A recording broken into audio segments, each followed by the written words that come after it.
Sallallahu Alaihi Wasallam. Karena melalui dakwah beliau, melalui jihad beliau, melalui perjuangan beliau, kita semua bisa mengenal agama yang hak ini, yaitu dinul Islam. Insya Allah pada kesempatan kali ini kita akan melanjutkan kajian kita dengan tema Babul Imamah.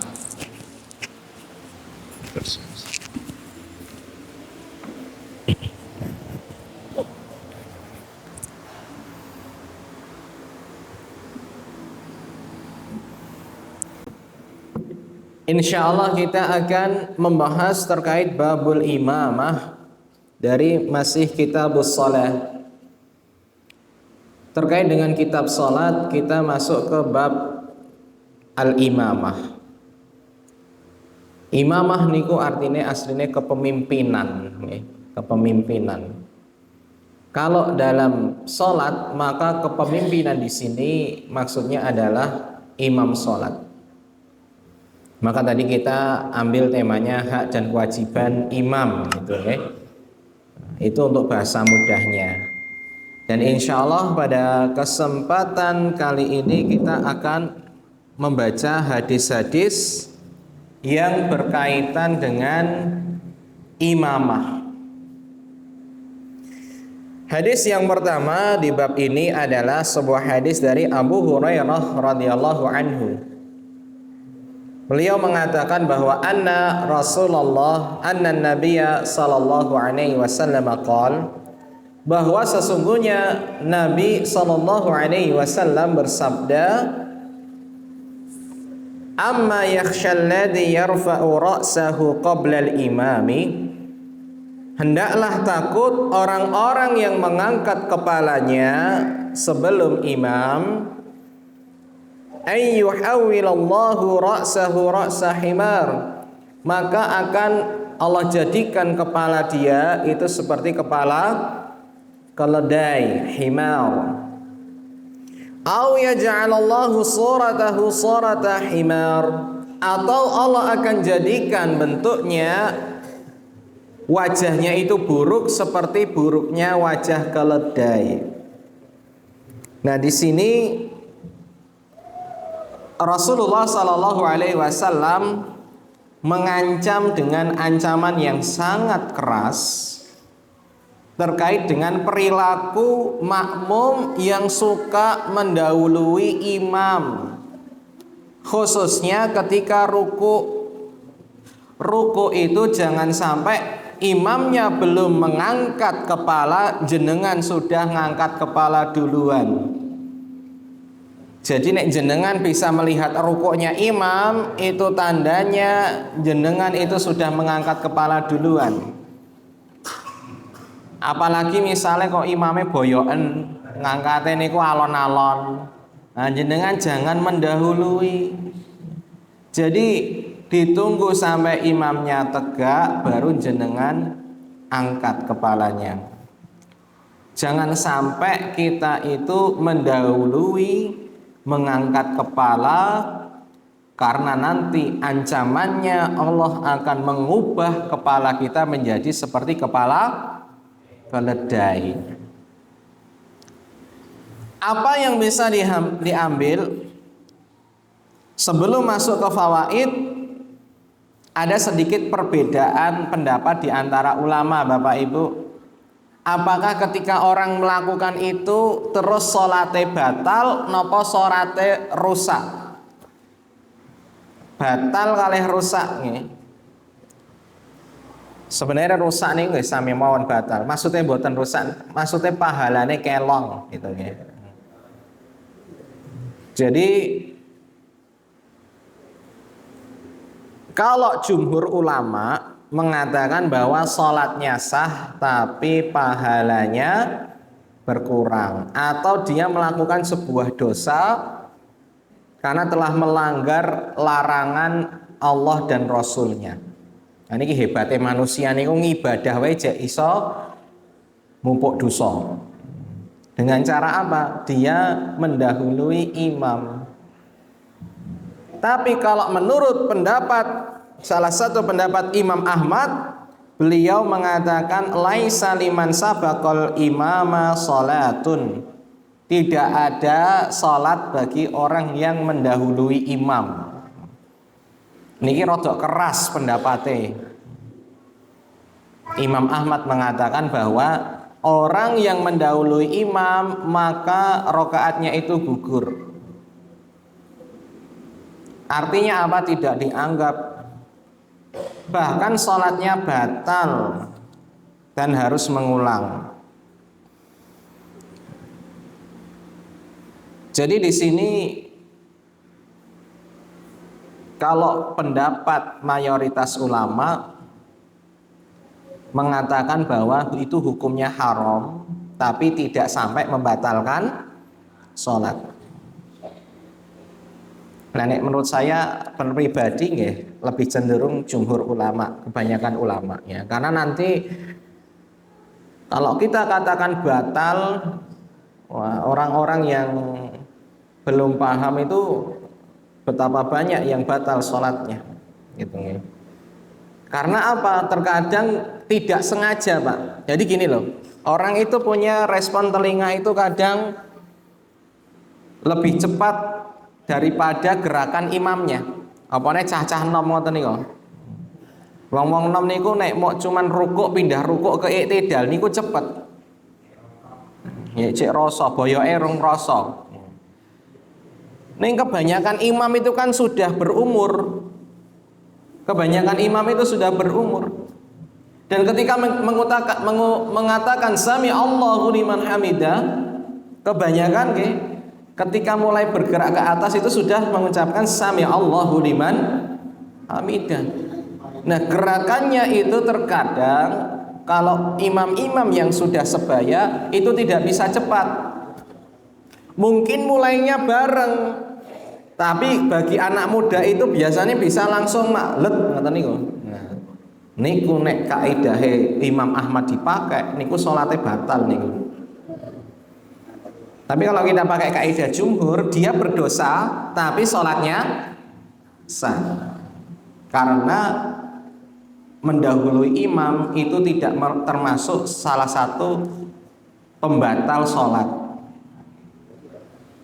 Ketinggalan pun juga tidak termasuk pembatal sholat, kecuali kalau ketinggalannya lebih dari satu rukun. Nah, maka dari itu sedikit terkait dengan perbedaan masalah apakah ini keharamannya itu sampai tahap membatalkan sholatnya atau hanya membatalkan sebagian pahala sholatnya.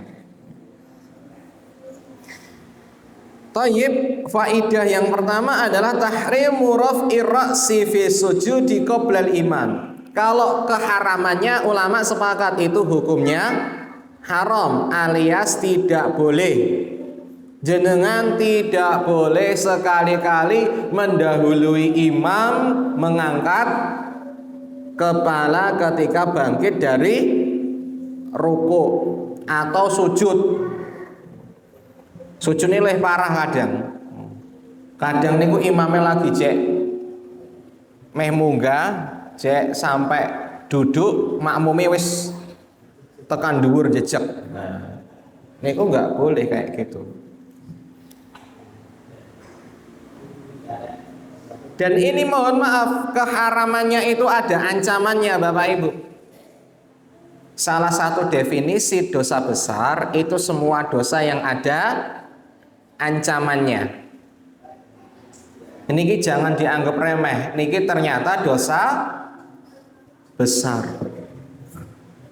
Kemudian yang kedua, yulhaqu bidzalika musabaqatul imami fi kulli tanaqqulatis salat. Dikiaskan atau disusulkan atau disamakan setiap perilaku mendahului imam dalam gerakan perpindahan sholat. Nah ini jadi khusus berlaku di perpindahan sholat, gerakan yang memindahkan antara rukun satu ke rukun yang lainnya nek hadis ini cuman ruku, tapi nanti berlaku untuk seluruh perpindahan. Contohnya perpindahan itu kenapa? Dari berdiri ke ruku, dari ruku ke berdiri lagi, dari berdiri ke sujud. Nah, contoh sing paling mudah, sahabat dulu Bapak Ibu, nek ajeng sujud niku ngenteni imame midun tekan sujud sik baru sujud. Nek tiyang sakniki langsung glojor ngoten mawon. Dienteni rumiyin. Imame gen sujud baru kita ngikuti.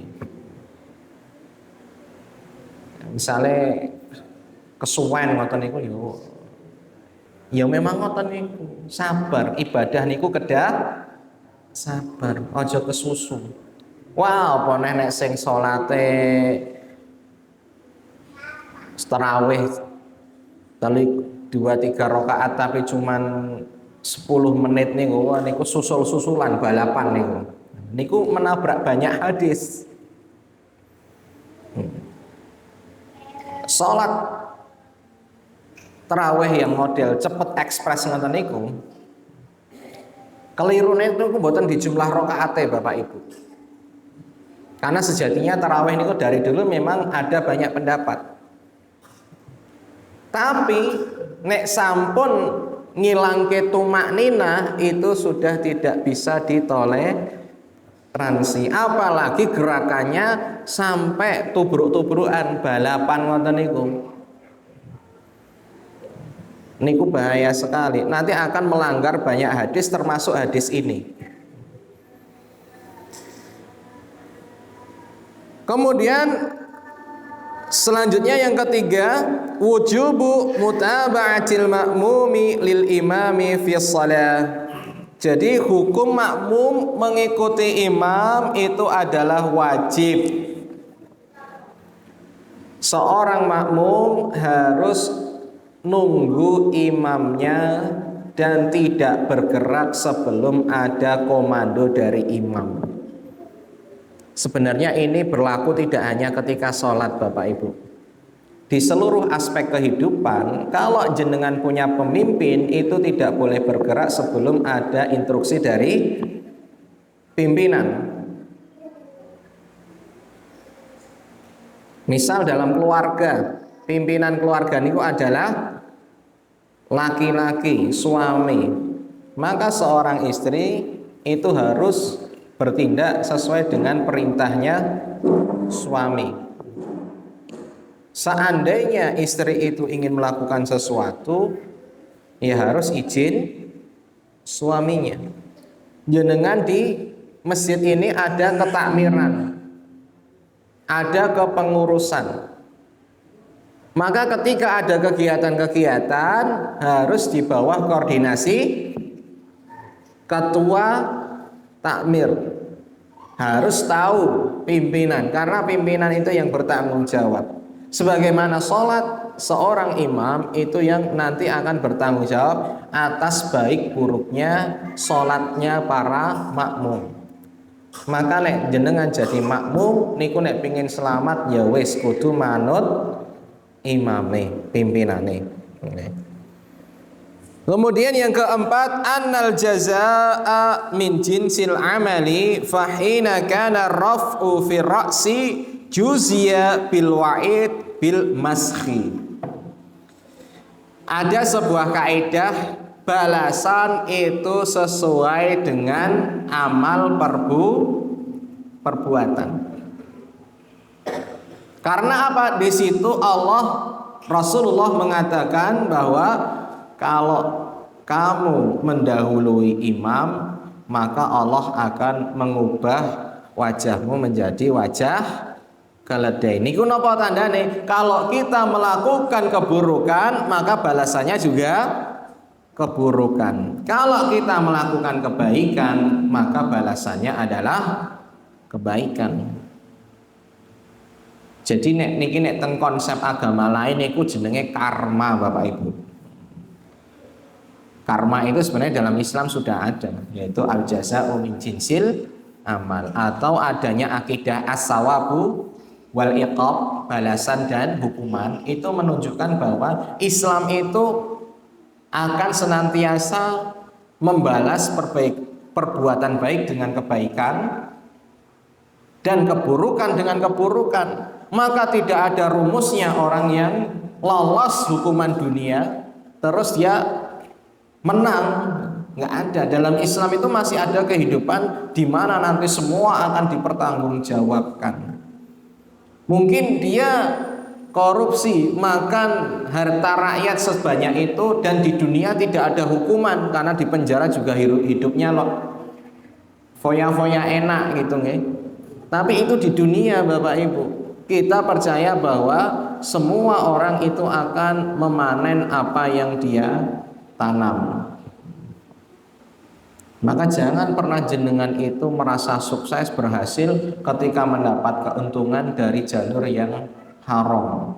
Karena sesungguhnya Allah itu tidak akan diam ketika Anda itu melakukan sebuah penyimpangan dan Anda kemudian tidak dibalas baik di dunia maupun di akhirat. Jadi hati-hati. Ini adalah konsep dalam Islam, al-jaza'u min jinsil amal, atau faman ya'mal misqalu gimana? Faman ya'mal misqalu gimana kok saya lupa, Masya Allah. Faman ya'mal misqalu dzarratin min khairin, lupa tuh, Masya Allah. Itu surat Idza zulzilatil ardu zilzalaha wa akhrajatil ardu asqa wa qala al insanu yawma idzin tuhaddisu akhbaraha bi anna rabbaka yawma idzin yasduru nasu asatan faman ya'mal misqala dzarratin khairan yarah wa may ya'mal misqala dzarratin syarrai yarah.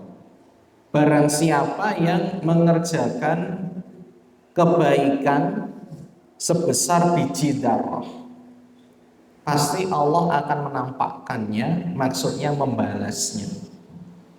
Wa may ya'mal misqala dzarratin syarrai yarah. Begitu juga ketika kita mengerjakan keburukan walaupun sebesar biji dzarrah, pasti Allah juga akan membalasnya. Nah, ini hati-hati. Maksudnya apa? Jangan pernah meremehkan kebaikan sekecil apapun dan jangan pernah meremehkan keburukan sekecil apapun. Karena setiap hal pasti ada balasannya.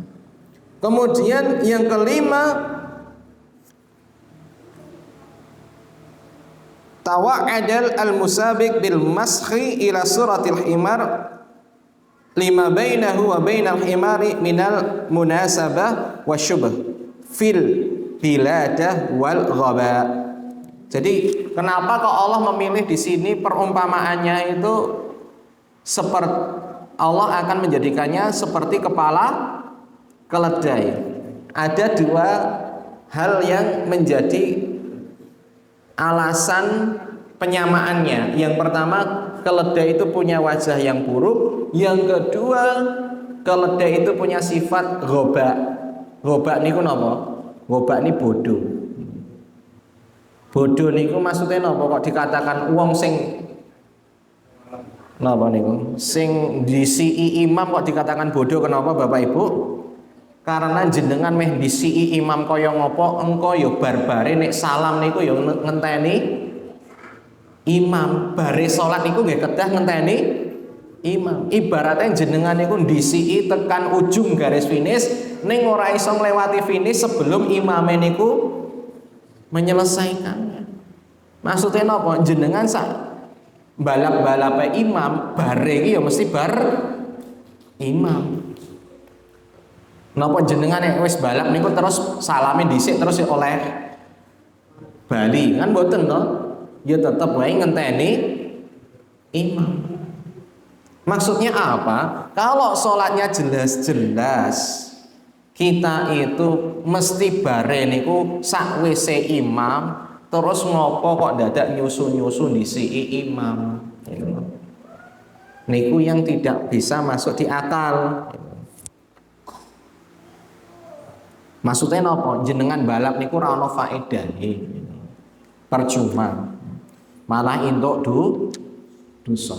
Yang kelima, yang keenam, tadulu musabaqatul imam ala raghbah fi isti'jal al-khuruj minas shalah.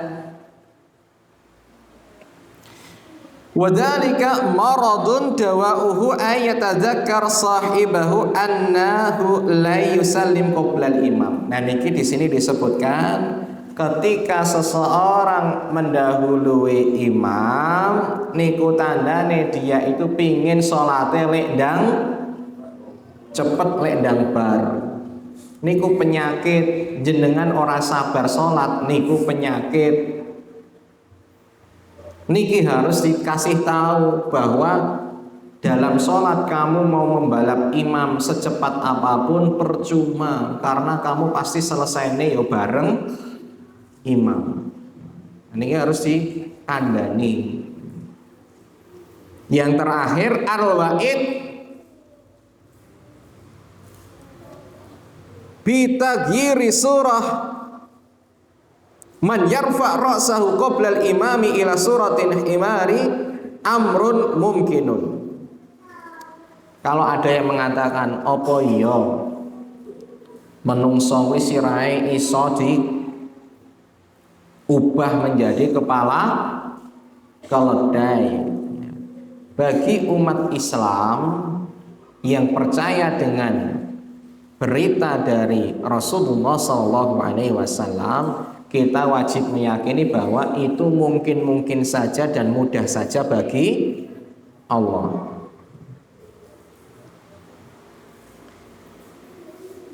Walakinahu lam yunqal wuqu'uhu, walaupun pada realitanya memang belum ada orang yang kepalanya itu berubah menjadi keledai.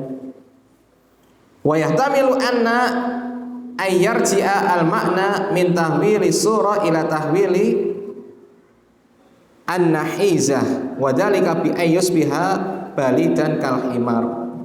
Bisa jadi maksudnya itu dari sisi makna jeleknya gitu.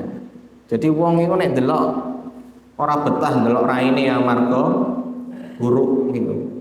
Bisa jadi kusem wajahnya, tidak menyenangkan gitu. Atau bisa jadi nanti diubah Allah di akhirat. Tapi intinya itu bukan sesuatu yang mustahil bagi Allah, mudah saja. Jadi kita jangan terus tidak mempercayai hadis ini hanya karena misalkan jenengan delok cah cilik kok balap imam. Loh kayak balap imam yo sirahe yo isi utuh gitu misalkan. Nah ini kan sebenarnya terkadang janji-janji, ancaman-ancaman itu sifatnya itu untuk pentakitan atau penekanan, yang bisa jadi itu kiasan atau terjadinya kelak kalau sudah kita itu hidup di akhirat nanti. Ya walau a'lam. Ning sing penting aja sekali-kali nyoba-nyoba. Jangan sekali mencoba-coba. Saya pernah mendapatkan cerita dari guru saya, tapi walau a'lam ya. Niki kebenarannya hanya sebagai ibroh saja ya. Beliau pernah cerita kalau beliau itu membaca sebuah kitab, kemudian diceritakan ono wong alim pingin buktike hadis niki. Niki benten ya nek wong awam ra ngerti niku kan nek melakukan kekeliruan niku diudur sama Allah. Nek wong alim kok pingin buktike kemudian sengaja melakukan kesalahan, itu lebih berat timbangannya, hukumannya daripada orang yang memang tidak tahu. Nah ini dikisahkan oleh guru saya itu ada seorang ahli fikih yang pingin ngetes hadis niki. Sehingga apa yang terjadi? Dia balap imam ketika sedang bangkit dari ruku. Dan akhirnya wajahnya itu oleh Allah dibikin buruk rupa seperti keledai. Nah ini dia menceritakan ini karena muridnya itu heran Bapak Ibu. Muridnya niku ngaji pirang-pirang tahun kok kiai niku wajahnya mesti ditutup sama sorban. Akhirnya dia ceritakan itu. Ini dibuka itu wajahnya itu buruk rupa. Saking buruknya ngantek koyok keledai. Kemudian dia ceritakan ini karena kesalahan saya sendiri. Dulu saya ingin buktikan hadis itu, kemudian dibalap imam itu dan akhirnya Allah ubah wajahnya itu buruk sebagaimana buruknya wajah keledai. Wallahu a'lam. Ya, maksud saya ini hanya diambil ibrohnya saja, dalam artian jangan sekali-kali jenengan itu nantang gitu ya. Apalagi sampai nggak percaya. Tayyib, selanjutnya hadis yang selanjutnya masih dari Abu Hurairah. Ani Nabi sallallahu alaihi wasallam qol, dari Nabi sallallahu alaihi wasallam beliau mengatakan innama ju'ilal imamu liyutamma bih. Sesungguhnya imam itu dijadikan sebagai pemimpin untuk diteladani atau diikuti. Jadi jenengan nek ngangkat pemimpin terus kok mlakune ora padha karo pimpinane niku percuma le ngangkat pimpinan gopo niku. Pemimpin niku nggih kedah ditaati. Makanya ada rumus sami'na wa ata'na, sam'an wa ta'atan. Tapi tentunya itu diikat dengan kaidah la ta'ata fi maksiatillah. Nek pimpinane niku ngongkon kemaksiatan otomatis gugur ketaatan. Karena sejatinya kita mengikuti pemimpin itu karena pemimpin itu mengikuti apa yang diperintahkan oleh Allah dan Rasulnya. Dan kita mengikuti pemimpin itu sendiri juga bukan karena apa-apa, tapi karena perintah Allah dan Rasulnya. Jadi ketaatan kita itu terhadap pemimpin itu tidak mutlak, tidak seperti ketaatan kepada Allah dan Rasulnya. Ketaatan kepada pemimpin itu terikat selama dia memerintahkan ketaatan kepada Allah dan Rasulnya. Fala takhtalifu alaihi, maka jangan menyelisihinya. Niki ada kaidah di dalam fikih, usul fikih niku an-nahyu al-aslu fin nahyi lit-tahrim.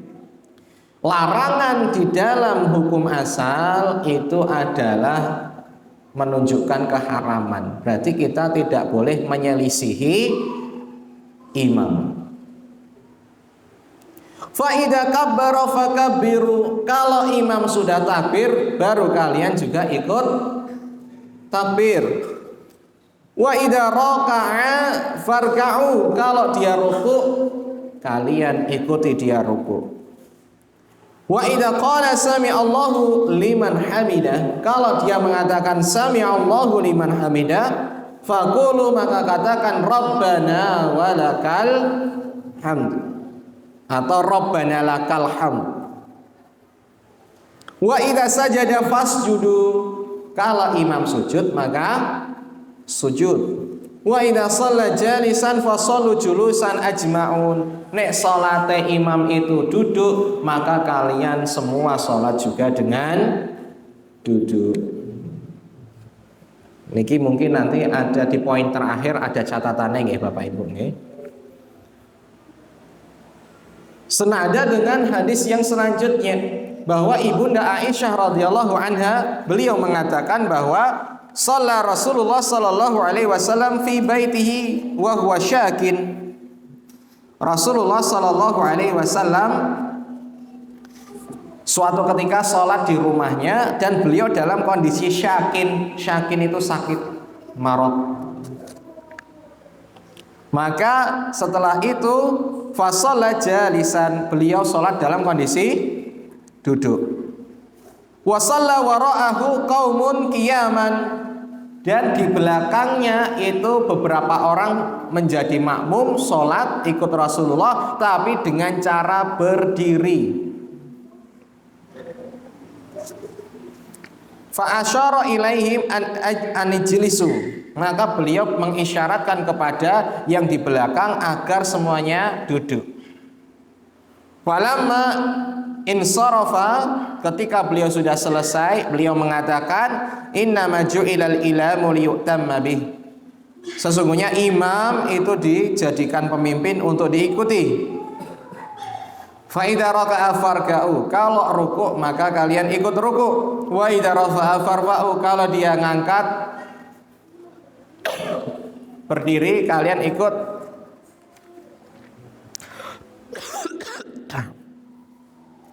Mengangkat badan kalian. Wa idza qala sami Allahu liman hamida, kalau dia bilang sami Allahu liman hamida, maka kalian katakan Rabbana walakal hamdu. Niki perbedaannya, ada huruf wawu atafnya. Kalau di hadis pertama niku lafadznya Rabbana lakal hamdu. Kalau yang kedua Rabbana walakal hamdu. Dua-duanya benar, silahkan sama saja. Sekali-kali jenengan Rabbana lakal hamdu, sesekali Rabbana walakal hamdu, biar dapat pahala mengamalkan hadis yang berbeda. Kemudian selanjutnya wa idza shalla jalisan fa shallu julusan ajmaun, kalau imam sholat duduk, kalian juga semuanya ikut sholat duduk.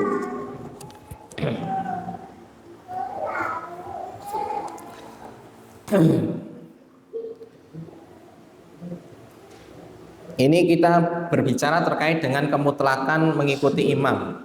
Apakah hukumnya mengikuti imam itu dari seluruh aspek, termasuk niatnya? Nah, maka di sini ulama berbeda pendapat gimana kalau ada imam yang beda niat antara wajib dan sunnah. Misalkan imamnya itu sunnah, sedangkan makmumnya wajib. Maka Imam Malik atau Malikiyah, pengikut Imam Malik, wal Hanafiyah wal masyhur min madhabil Hanabilah ila adami sihah, saking ketatnya Imam Malik, Imam Abu Hanifah dan juga Imam Ahmad dan para pengikutnya, beliau itu memiliki pendapat bahwa tidak sah kalau beda niat. Ini pendapat pertama. Adapun pendapat Imam Asy-Syafi'i, Imam Al-Auza'i, Imam At-Tabari, beliau mengatakan bahwa imam yang berbeda niat dengan makmum itu sah-sah saja sholatnya. Karena yang dimaksud dengan mengikuti gerakan itu adalah hayatus sholah atau bentuk sholatnya. Dalilnya apa? Ada seorang sahabat yang alim namanya Hudzaifah. Yang kok Hudzaifah? Mu'ad bin Jabal, mohon maaf. Mu'ad niku orang sing dianggap paling alim di kampungnya. Sedangkan kampungnya itu berjarak dengan Masjid Nabawi.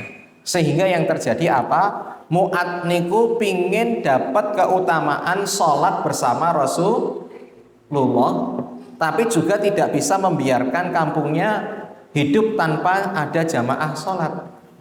Akhirnya dia itu punya kebiasaan sholat bersama Rasulullah, itu yang sholat wajib niatnya menjadi makmum karena mendapat keutamaan jamaah dengan Rasulullah. Kemudian beliau pulang ke kampungnya menjadi imam sholat 2 kali otomatis, tapi niatnya sunnah karena yang wajib sudah dikerjakan bersama dengan Rasulullah. Dia sholatnya sunnah, jamaahnya sholatnya wajib. Dan Rasulullah tidak komplain dengan hal itu. Rasulullah tahu dan tidak mengatakan itu tidak boleh. diamnya Rasulullah itu tandanya boleh. Nek Rasulullah niku enten sesuatu kemudian beliau mendiamkan, itu tandanya boleh. Nek pendapat pertama niku dengan hadis yang tadi kita bacakan bahwa imam itu diangkat untuk diikuti termasuk dalam niatnya. Nah, kalau kita kumpul-kumpulkan wallahu a'lam, saya lebih cenderung dan guru-guru saya itu lebih cenderung membolehkan kalau beda niat. Ngeten mawon Bapak Ibu. Beberapa orang niku nek jenengan tepuk kadang ora gelem dijadikan imam gitu. Biasanya nolak. Karena dia merasa sholat sunnah, sedangkan yang apa niku?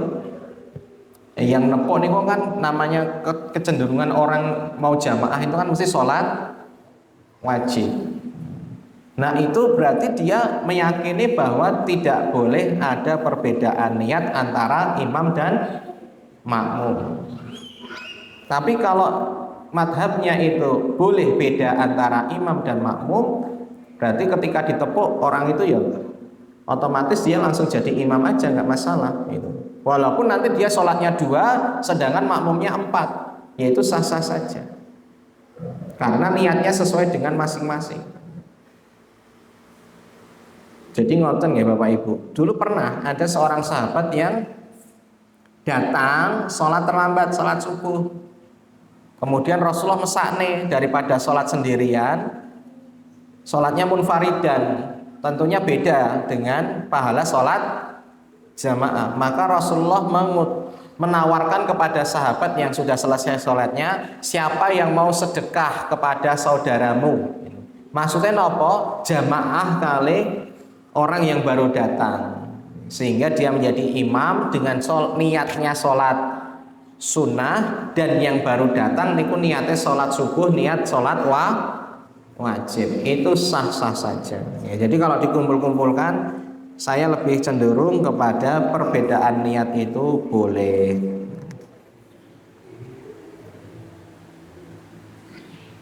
Kemudian permasalahan kedua niku masalah makmum lenggah Bapak Ibu. Misal ngeten, jenengan kedatangan syekhnya itu dia ternyata di atas kursi roda, alias syekhnya itu duduk sholatnya. Nah, terus apakah jenengan sholatnya duduk semua atau tetap berdiri?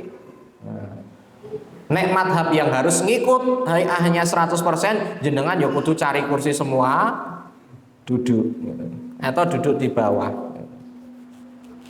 Karena hadisnya tadi Rasulullah memang benar gitu. Pendapat pertama itu harus sama. Tapi di pendapat yang kedua itu membolehkan makmum tetap berdiri dengan dalil sholatnya Rasulullah di akhir hayat. Jadi ketika Rasulullah keluar, kemudian Abu Bakar saat itu sedang mengimami, kemudian Abu Bakar minggir, Rasulullah duduk di sampingnya Abu Bakar dalam kondisi duduk karena beliau saat itu tidak mampu berdiri saking beratnya sakitnya. Abu Bakar mau duduk, mau masuk ke barisan makmum, niku ditahan sama Rasulullah, tetap biar di sebelah kanan nggak apa-apa.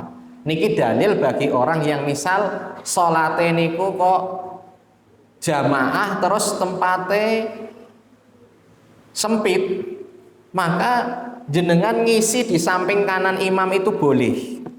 Sebagaimana dulu Abu Bakar niku berdiri di samping kanannya Rasulullah. Jadi bikin saf di kanannya imam itu boleh.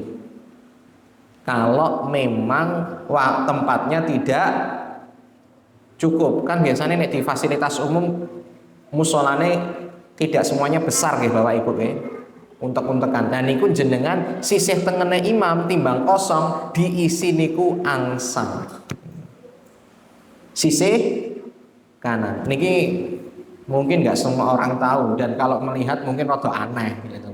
Nah, makanya jenengan nek ngerjake niki nggih kalih wong-wong sing wis paham.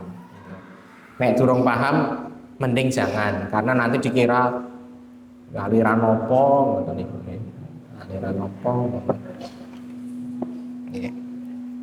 Nah, jadi niki ini dipakai betul Pak. Ada gangguan teknis. Niki dipakai betul Pak. Lawan niki saged. Bawa ini. Cek. Ayo cek. Bismillah. Niki juga dipakai. Oh, semuanya dipakai. Oh, ngoten.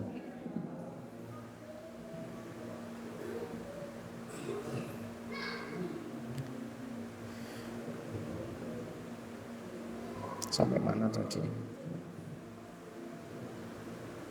Oke, kita langsung ke faidah saja biar hadisnya masih banyak ya. Nah, kita langsung ke selanjutnya saja, nggak apa-apa.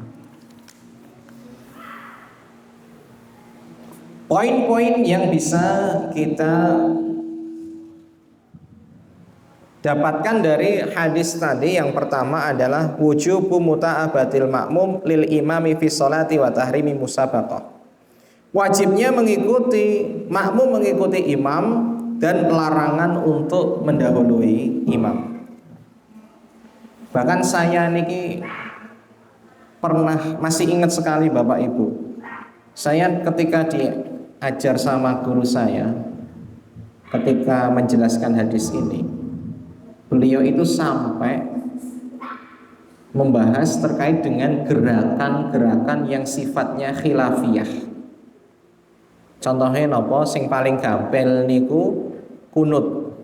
Paling gampang niku kunut subuh khususnya. Beliau itu sampai mengatakan gini, kalau kalian bermakmum di belakang imam yang kunut, maka yuk ikutlah berkunut, angkat tangan. Nek kalian di belakang imam yang gak kunut, yo jangan angkat tangan. Karena imam itu harus diikuti. Kemudian beliau menceritakan ada seorang alim ahlul hadis namanya Imam Al-Auza'i. Imam Al-Auza'i ini mengatakan ma qanatu mundu arba'ina sanah. Saya itu tidak pernah kunut selama 40 tahun.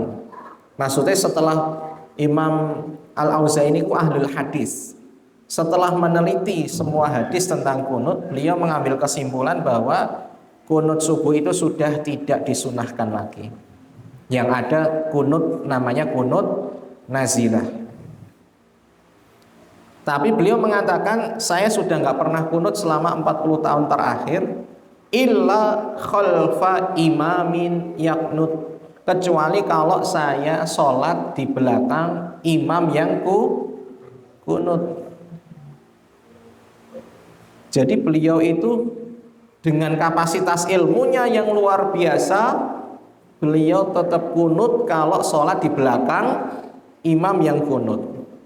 Tapi kalau beliau itu tidak sholat di belakang imam yang kunut, misalkan sholat sendiri atau sholat jadi imam, maka beliau tidak kunut karena beliau memegang pendapat yang tidak kunut. Hanya saja karena sebenarnya gini, kunut itu kan ranahnya khilafiyah Bapak Ibu. Tapi mengikuti imam itu hadisnya sahih dan jelas, qat'i gitu. Kita harus ngikuti imam. Dan ketika jenengan diam nggak ngangkat tangan pun sebenarnya juga ngikuti imam kunut gitu loh. Maka nek saya pribadi ya, saya setelah mendengar penjelasan itu saya itu jadi plong, ibaratnya napa nggih? Meh salat imamnya model kaya ngapa wae. Saya nggak ada perasaan di hati itu berat gitu. Biasanya kita itu kalau misal meyakini pendapat kunut bid'ah misalkan gitu, dan kita baru tahu itu atau kita belum tahu dalil yang lainnya, ketika ada imam yang kunut kita akan merasa berat. Bahkan kadang banyak orang yang milih pindah masjid hanya karena masalah itu. nanti efeknya ke sesuatu yang lebih wajib lagi, entah itu ukhuwah atau dakwah yang sifatnya wajibah gitu. Jadi kalau misalkan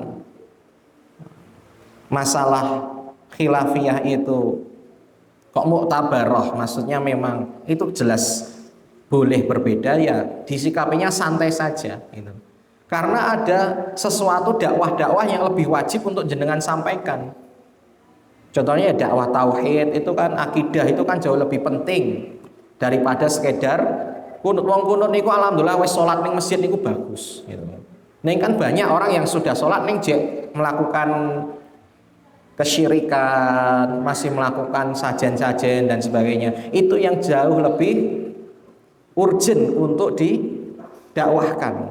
Misal kalau jenengan masih mendapati di kampung apa niku enten biasanya sing diparingi kembang-kembang niku kayak mata air, sendang atau perapatan jalan gitu nih. Nah kayak gitu lebih urgent untuk dibahas, dalam artian lebih penting lagi untuk diluruskan, karena itu masuk ke dalam istilah dikatakan bid'ah niku bid'ah akdiyah itu ya, bid'ah dalam hal keyakinan akidah itu jauh lebih ngeri daripada sekedar ya bid'ah yang napa niku sifatnya amalan itu ya penting untuk dibenarkan gitu. Tapi terkait dengan keyakinan itu jauh lebih penting lagi untuk dibenarkan ya. Karena mohon maaf, kita itu hidup di lingkungan yang nenek moyang kita itu masih suka melakukan sebuah hal-hal yang bau kesyirikan gitu ya. Ya wajar. Nah itu harus lebih diutamakan. Kemudian selanjutnya tahrimu mukhalafatihi wa butlanus shalah biha. Haramnya menyelisihi imam, bahkan bisa terancam batal salatnya. Dan yang ketiga, annal afdal fil mutaba'ah antaqa a'malul ma'mum ba'da a'malil imam mubasyarah. Jadi yang paling bagus sebagai seorang makmum itu gerakannya setelah imam. Dan imam apike niku untuk menghindari jamaah biar tidak menyelip gerakannya, jenengan gerak sik lagi bersuara. Misalkan mau turun napa niku sujud, turun dulu baru Allahu Akbar. Karena telinga manusia itu kadang wis krungu Allahu Akbar langsung mak glosor ngoten niku. Poneh cah nom-nom. Jadi asline nggih Allahu Akbar niku apike seimbang kalih gerakan. Ning khusus orang Indonesia, khususnya jenengan nek dadi imam, ada baiknya suaranya itu diakhirkan daripada gerakannya. Jadi rukuk sik baru Allahu Akbar. Terus berdiri dulu baru sami Allahu liman hamidah. Jadi imam niku nggih kudu jaga piye carane makmum ben ora do dosa gitu. Jangan sampai kita menjadi imam ning memicu dosa gitu. Enggak perhatian dengan makmumnya yang punya kebiasaan seneng DCI gitu. Nah, maka salah satu solusinya jenengan gerak sik baru Allahu Akbar gitu. Atau sami Allahu liman hamidah. Kemudian selanjutnya annal makmum yaqulu rabbana lakal hamdu hinama yaqulul imam sami Allahu liman hamidah. Jadi kalau imam sami Allahu liman hamidah, makmum tidak perlu mengucapkan sami Allahu liman hamidah, tapi cukup Rabbana walakal hamdu atau Rabbana lakal hamdu. Walaupun kalau nanti kita buka kitab-kitab madhab Syafi'i, hukumnya tidak mengapa kalau makmum juga mengucapkan sami Allahu liman hamidah.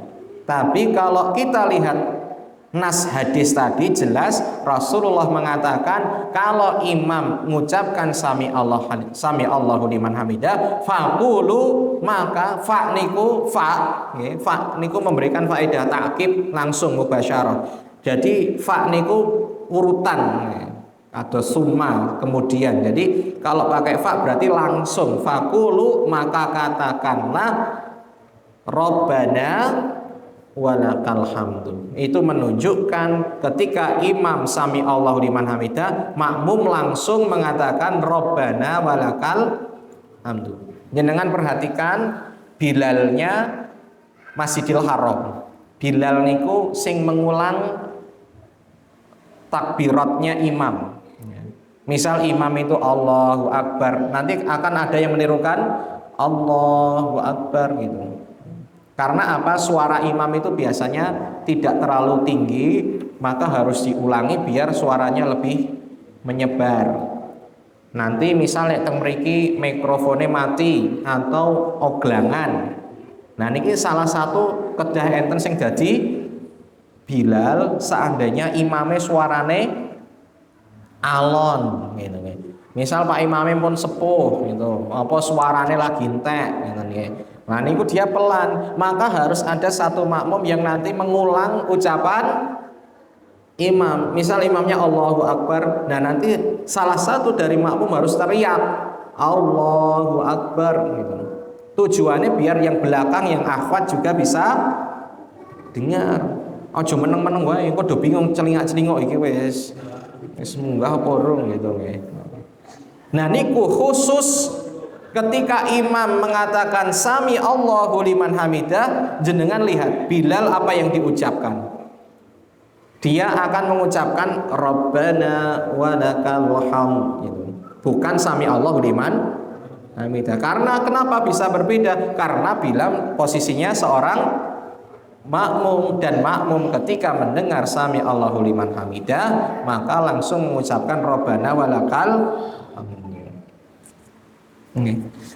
Selanjutnya anna minal hikmah fi ja'lil imam fi shalah al-iqtida wal mutaba'ah. Sesungguhnya termasuk hikmah kenapa imam itu ditunjuk di dalam salat adalah agar kita itu iqtida, bisa meneladani. Meneladani niku maksudnya niku nggih ujian. Jenengan iki iso manut imam apa ora gitu. Wal mutaba'ah, dan bisa sabar mengikuti apa enggak. Termasuk sing sering beda-beda niku masalah sikil gitu. Iftiros napa tawarruk gitu. Nek jenengan saged melihat imam sikile gimana wis melu imam mawon. Misal subuh kok ada yang tawarruk, ada yang iftiros. Enten sing sikile niku mecunul, ana sing sikile dilingguhi gitu. Wis jenengan nek pengin gampang ora usah mikir melu imame mawon, karena itu memang ranah boleh berbeda. Nek imame tawaruk ya udah tawaruk. Nek imame iftiros jenengan iftiros. Enggak apa-apa itu, karena apa? Jenengan ngamalke hadis mutabaatul imam niku jauh lebih utama daripada jenengan menyelisihi imam, padahal itu masalah yang khilafiyah gitu. Semua punya dalilnya.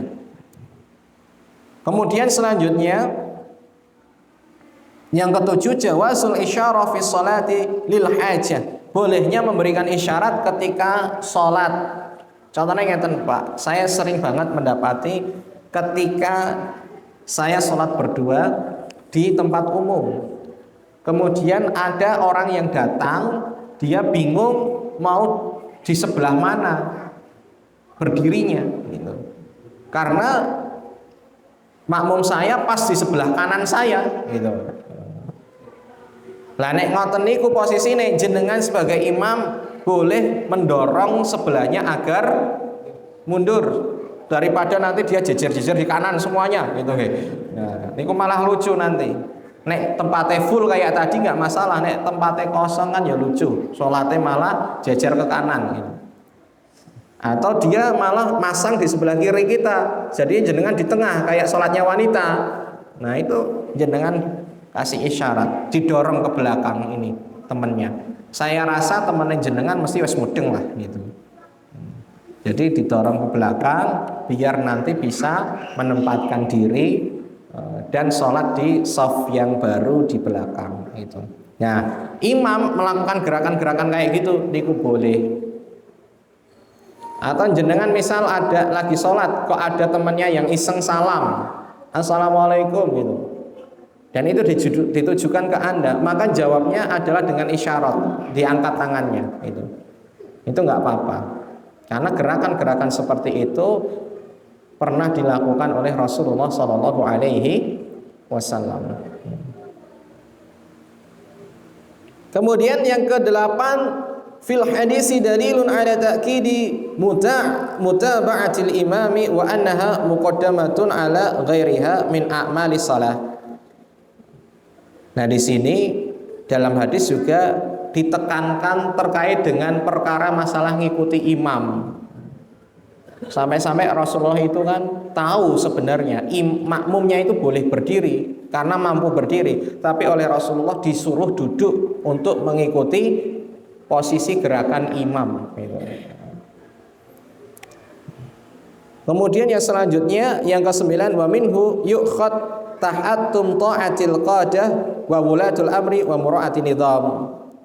Nah, ini juga dikiaskan ke segala bentuk kepemimpinan yang tadi saya katakan Bapak Ibu. Jenengan niku urip mesti urip sosial. Dimanapun Anda berada pasti punya pimpinan.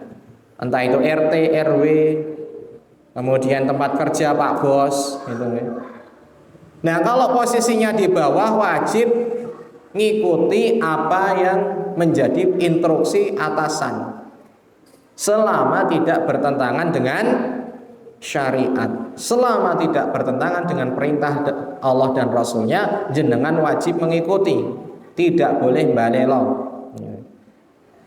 Kepala sekolah dawuhe nopo, Pak Kiai dawuhe nopo, Pak Guru dawuhe nopo, orang tua terutama kalau sudah ngendikan nopo harus dikerjakan, kecuali kalau menyelisihi syariat, maka boleh jenengan meninggalkannya, bahkan wajib untuk mengingatkannya sebagai bentuk amar ma'ruf nahi munkar.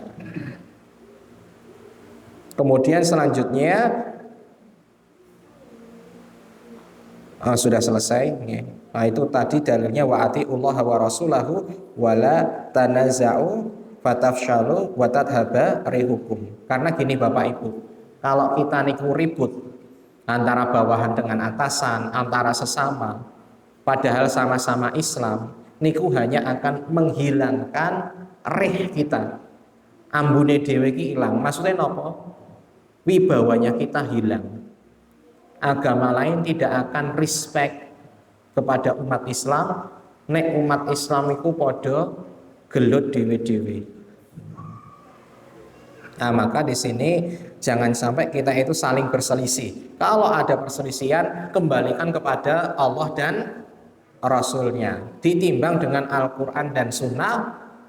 Nek sudah, maka harus menurunkan ego dan mengikuti kebenaran. Tidak boleh hanya karena kepentingan kelompok atau kepentingan perusahaan, kepentingan bisnis, kepentingan lembaga, yayasan dan sebagainya, kita akhirnya gontok-gontokan menghalalkan segala cara, menabrak ayat-ayat Al-Quran dan hadis-hadis Rasulullah Sallallahu Alaihi Wasallam. Ya.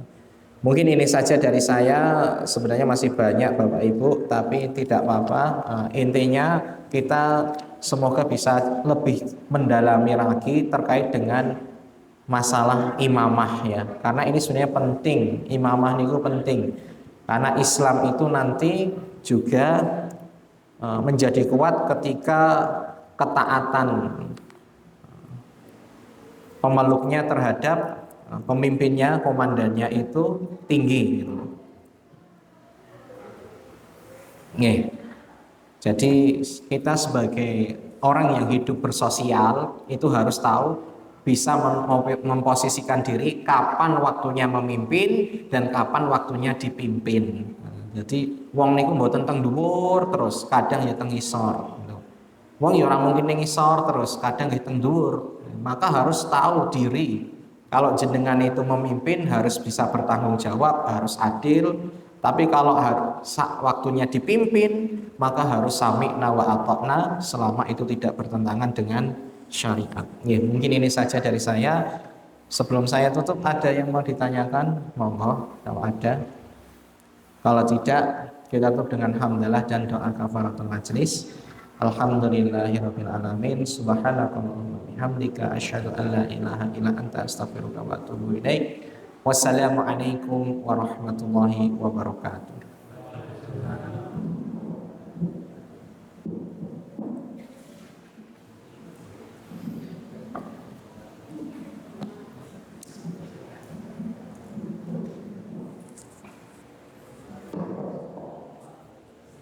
Oh, niki Mas, muter-muter saya.